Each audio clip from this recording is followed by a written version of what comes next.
Welcome to Sliders Beers and welcome to me fixing a mistake. You see, because this beer, New Belgium Voodoo Ranger Imperial IPA, is already on the board of beers that I've tried.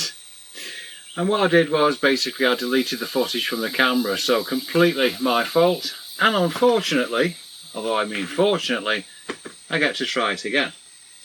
What I'll do is I'll show you the box properly, I'll show you one of the bottles, show some details, then we'll have a quick history of the company, and then we'll come back outside and we'll try one of these beers. Here's a good look at one of the bottles. Here's the box. Here are some details. And now we'll have a look at the company history.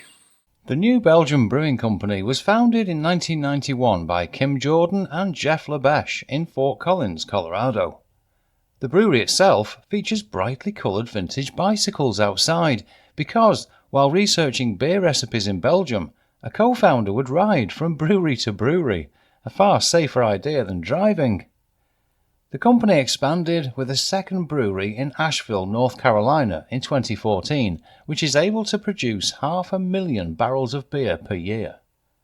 In 2019, the brewery gained new owners in the form of the Australian subsidiary of Kirin Beverage Group of Japan, and in early 2023, they bought a production brewery in Daleville, Virginia from Constellation Brands to brew some of their beers.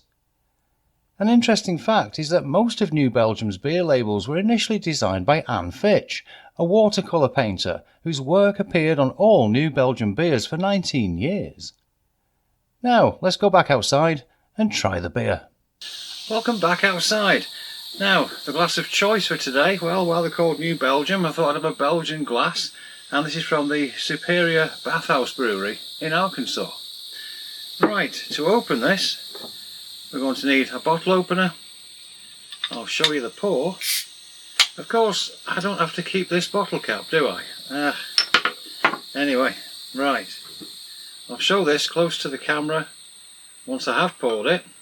And I do try to pour these in the same way each time that I do a review. First thing I'm noticing is a really nice creamy head. The colour looks like a mid-gold. Plenty of aeration, plenty of hops already. I'm this far away and we've got hops. Let me just show you this closer to the camera. There we go, very clean, you can see through it. There's the head, which is staying, nice and creamy head there. Now on a couple of beers they've fizzed. This one has got some fizzing going on with the head, but it's altogether a nicely presented beer. Now, the 9%, it should be treacly and horrid, shouldn't it? Well, the nose, all I'm getting is hops. To taste, plenty of hops coming through. Not a great deal of malt. Very, very citrusy, mango maybe. Other fruit flavours.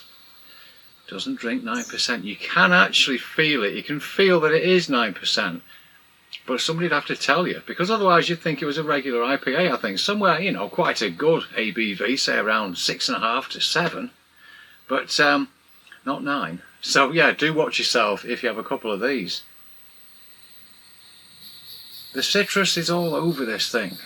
It is a really great beer, and this is definitely one of my top 3 for the USA. And that's after, well, 2,500 when I was in Canberra, campaign for Real Ale in England.